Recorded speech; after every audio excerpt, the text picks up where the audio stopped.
Mang Crispin. Oo. Magandang dalaga pa lang kumakatok. Magandang umaga po. Mas maganda ka pa sa umaga, Nelly. Dala ko na po yung mga binili yung isda, yung bangus, dalagang bukid, at saka lapu-lapu. Ba't ikaw ang nagdala? Kasi po may sakit si na Lola Conching, tsaka si Lolo Tasio.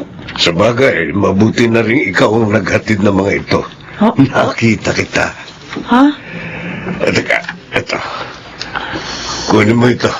2,000? Naku, wala ho akong susukli dyan. Sa'yo na ang sukli.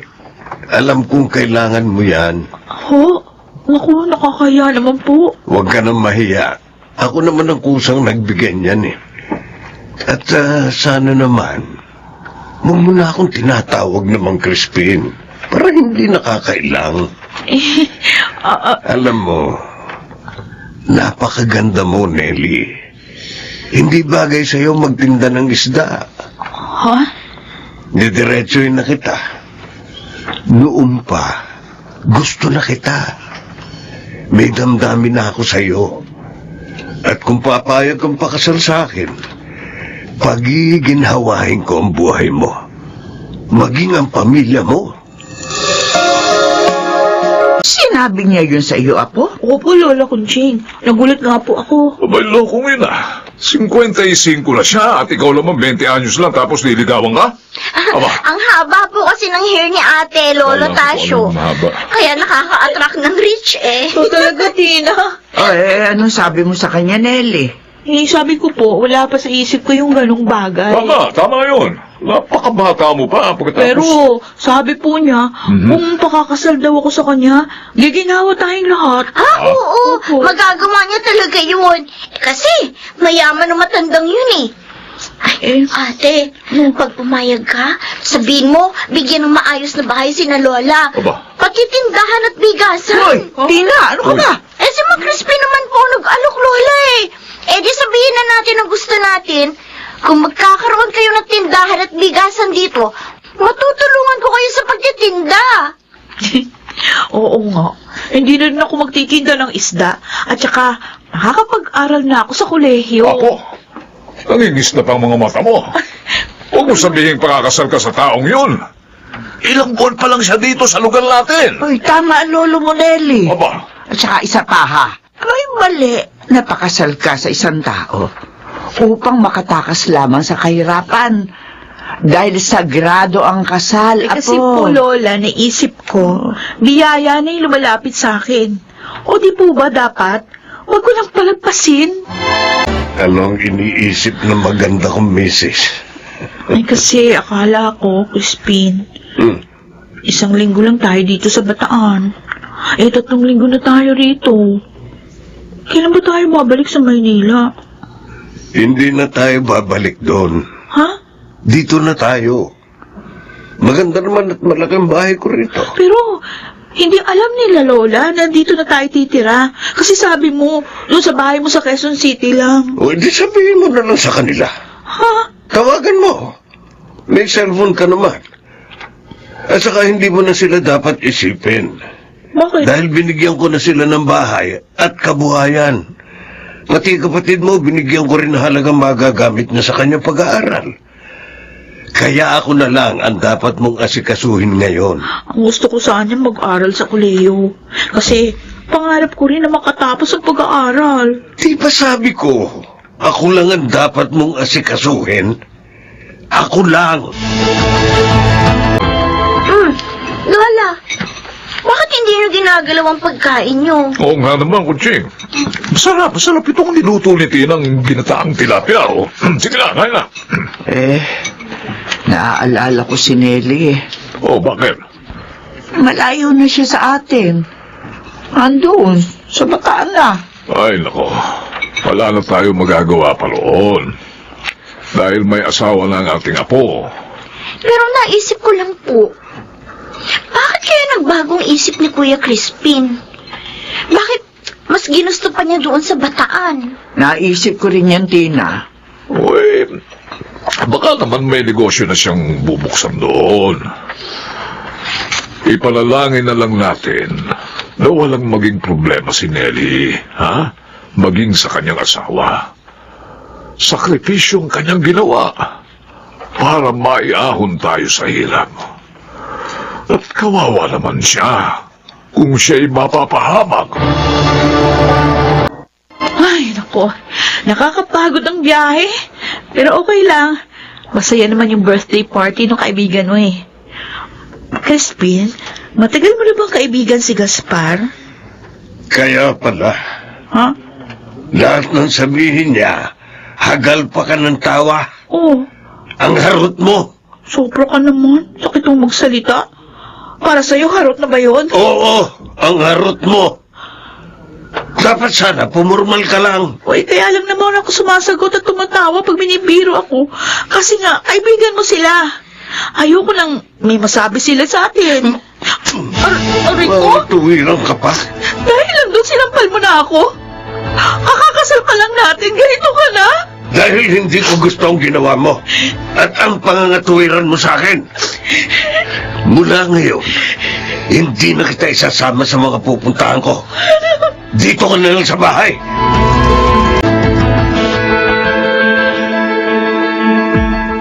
Salamat naman at nag-video call ka, ate.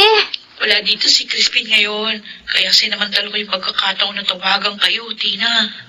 Bakit? Hindi ka ba maaaring tumawag pag nariyan siya? Lola Kutsi. Ate, bakit malungkot ka? Oo nga naman, Apo. May problema ka ba kay Crispin? Lola, napakaseloso niya. Gusto niya, siya lagi aasikasuhin ko. Ano? Nananakit din. Kahit na nagpapaliwanag lang ako, bigla akong sasaktan. Eh kung ganyan siya, iwan mo na siya, ate. Huwag kang magtiis sa kanya. Tina, hindi yun ganun kadali. Kasal kami. At marami siyang naibigay sa inyo. Sabihin mo, sinusumbat ba niya mga yun sa'yo? Aray, bakit mo ko sinuntok, Crispin? Wala naman akong kasalanan. Hindi ba sabi ko, kapag narito ako, wala kang ibang aasikasuhin kundi ako? Inaasikaso naman kita. Hindi mo lang ako nakita sa loob ng bahay. Dahil diniligan ko yung tanim ko mga bulaklak. Sinungaling? Aray ko! Kunwari lang na nagdidilig ka. Pero ang totoo, nagpapacharming ka sa lalaki mo. Bakit ba ganyan? Bakit ka ganyan? Ang dumi-dumi ng isip mo. Nakapirmi na nga ako dito sa bahay, naghihinala ka pa rin sa akin. Dahil marumi kang babae. Hindi totoo yan! Ikaw lang ang lalaki sa buhay ko. Katulad ka rin ng dalawang naging asawa ko. Pinagbili sarili sa akin. May asawa ka na? Oo, noon. Pero wala na sila ngayon. Eh bakit mo nilihim sa akin? Hindi naman importante sa iyo yun, ha? Ang mahalaga sa iyo, pera. Para makaahon kayo sa hirap. Crispin! At dahil nabili na kita, susundin mo ang lahat ng gusto ko. Huh? Naintindihan mo? Nakainig kong braso ko na nasaktan ako. Sagutin mo ang sinabi ko. Oo! Yan. Ganyan. Sige, maligo ka na. Bilisan mo! Umalis na naman si Crispin. Hindi ko alam kung kailan babalik. Pagkatapos niya akong saktan at gamitin. At ngayon, talagang nakakulong na ako dito sa bahay niya. Dahil hindi niya na ako pinayagan pa magpunta kahit sa tindahan. Ayaw niya ako lumabas.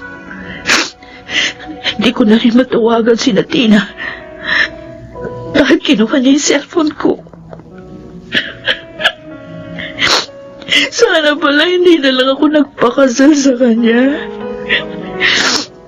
Maling-mali ako. Maling-mali. Mami, umiiyak kayo? Francis, sabi mo sa akin, gaano ka nakatagal nagtatrabaho kay Crispin? 10 taon na, ma'am. Ha? 21 ako nang magsimulang magtrabaho kay Sir. O, di kabisado mo ng ugali niya. At siguro, alam mo rin yung tungkol doon sa dalawang nauna niyang asawa.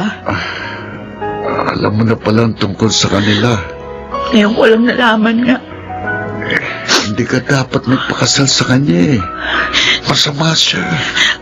Sabihin mo nga sa akin, nasan ba yung mga naging asawa niya? Nasan sila? Napakaseloso ni Sir Crispin. Yun ang dahilan kaya ang mga babaeng yun Ay ano, Francis, sige tuloy mo. Pinatay niya mga yun. Ano? Oo, inilagay sa drum ng semento at ibinaon sa likuran ng bahay na ito. Oh, Diyos ko! Di! At ikaw, kasabot ka niya sa ginawa niya? Hindi. Driver at boy lang niya ako rito. May mga tauhan siyang inuutusan. Alam niya may hinalog ko eh. Ay, Diyos ko, baka patayin din niya ako. Tumakas ka, Nelly, habang may panahon pa. Paano gagawin ko? Paano yun? Masusundatin niya ako.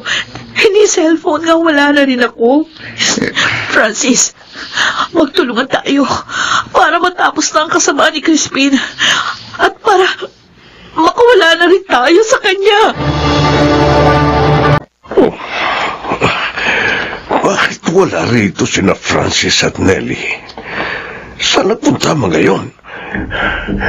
Walang yaka, Francis. Inagaw mo sa akin ang asawa ko. Papatayin din kita. Papatayin ko kayong dalawa. Crispin Montenegro? Sino kayo? Mga pulis kami. Iimbitahan ka lang namin sa aming presinto. Bakit? May reklamo sa inyo ang asawa mo. At ang maging ang tawa ninyo si Francis. Makulang yan. Pinagtulungan ako. Hindi ako sasama sa inyo. Huwag kayong lalapit sa akin. Lola Conching, bakit po malungkot kayo? Hindi lang akong nalulungkot, Ina. Maging ang iyong lolo Tasio. Nag-aalala kami ng iyong lolo sa iyong ate. Ilang linggo na kasi siyang hindi tumatawag sa atin. Lagi ko nga pong kinukontak ang cellphone niya pero ayaw nang mag-ring eh. Ano na kaya nangyayari sa kanya? Akakuha na nang ginawa sa kanya ng Crispin yun. Naku, huwag naman po sana, Lola. Kawawa naman ang ate ko. Lola! Ate Nelly! Apo! Paano kang... Patayin na po si Crispin. Ha? Ano nangyari, ate? Inimbitahan siya ng mga pulis para sumama sa presinto. Pero sa halip na sumama, binunot niya ang kanyang baril. At nagbaril siya sa sarili. Oh, Diyos ko! Naguguluhan ako. Ano bang kasalanan niya para puntahan ng mga pulis? At saka, bakit siya nagpakamatay? Kukwento ko lahat sa inyo yan. Pero gusto kong malaman nyo ang laki ng pasasalamat ko sa Diyos. Dahil bagamat nagkamali ako sa pagpapakasal kay Crispin, hinulungan pa rin ako ng Diyos upang makalaya sa isang kriminal. Maraming taon na ang lumipas nang maganap ang pangyayaring yon. Pero dahil doon, mas naging maingat ako. Katunayan, kahit na 30 anyos na ako, wala pa rin akong asawa. Ako po si Nelly. At ito ang aking buhay. Ang kahirapan ay bahagi na ng buhay. Hindi ito dapat tinatakasan. Sa halip, ito ay dapat harapin ng may kahinangunan, katatagan at katalinuhan.